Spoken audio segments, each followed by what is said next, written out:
नमस्कार, तुम्ही पाहत आहात भरारी पथक न्यूज। रायगड जिल्हा परिषदेच्या सत्तेचे गुण अखेर उकलले असून भाजपचा अध्यक्ष आणि राष्ट्रवादीचा उपाध्यक्ष अशी नवी समीकरणे आता समोर आली आहेत। मात्र या सत्तास्थापनेच्या प्रवासात झालेला संघर्ष, एकमेकांवरील आरोप प्रत्यारोप आणि आता कार्यकर्त्यांमध्ये असलेली नाराजी हा जिल्ह्याच्या राजकारणात चर्चेचा विषय ठरत आहे। रायगड जिल्हा परिषद निवडणुकीत कोणत्याही एका पक्षाला स्पष्ट बहुमत मिळाले नव्हते। यामध्ये शिवसेना शिंदे गट 21 सदस्यांसह सर्वात मोठा पक्ष ठरला, तर राष्ट्रवादीने 16 आणि भाजपने 15 जागांवर विजय मिळवला। राज्यात जरी तिन्ही पक्ष सत्तेत असले तरी रायगडच्या पालकमंत्री पदावरून खासदार सुनील तटकरे विरुद्ध आमदार भरत गोगावले, महेंद्र थोरवे आणि महेंद्र दळवी यांच्यात मोठा कलगीतुरा रंगला होता।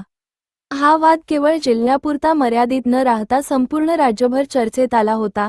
विशेष म्हणजे जिल्हा परिषद निवडणुकीत भाजप आणि राष्ट्रवादीने युती केली होती, परंतु शिवसेनेला अलिप्त ठेवून त्यांच्या विरोधात उमेदवार उभे केले होते।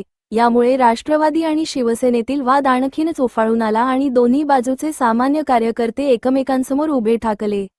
सुरुवातीला शिवसेना विरोधी बाकावर बसणार असे चित्र निर्माण झाले होते, मात्र हे प्रकरण थेट मुख्यमंत्री आणि उपमुख्यमंत्र्यांपर्यंत पोहोचले। मुख्यमंत्री देवेंद्र फडणवीस आणि उपमुख्यमंत्री एकनाथ शिंदे यांच्या उपस्थितीत मुंबईत झालेल्या महत्त्वाच्या बैठकीनंतर शिवसेनेला सत्तेत सहभागी करून घेण्याचा निर्णय घेण्यात आला।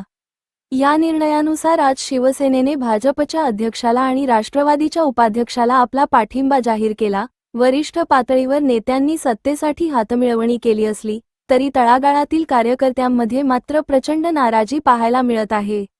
ज्यांच्या विरोधात आम्ही निवडणूक लढलो, मोठा संघर्ष केला, त्यांच्याच सोबत आता सत्तेसाठी नेते एकत्र आले आहेत, अशी भावना अनेक पदाधिकारी आणि कार्यकर्त्यांनी दबक्या आवाजात व्यक्त केली आहे। सत्तेचे समीकरण जरी जुळले असले तरी कार्यकर्त्यांची ही नाराजी आगामी काळात काय वळण घेणार हे पाहणे महत्त्वाचे ठरेल। रायगड जिल्ह्यातील या राजकीय घडामोडींवर तुम्हाला काय वाटते?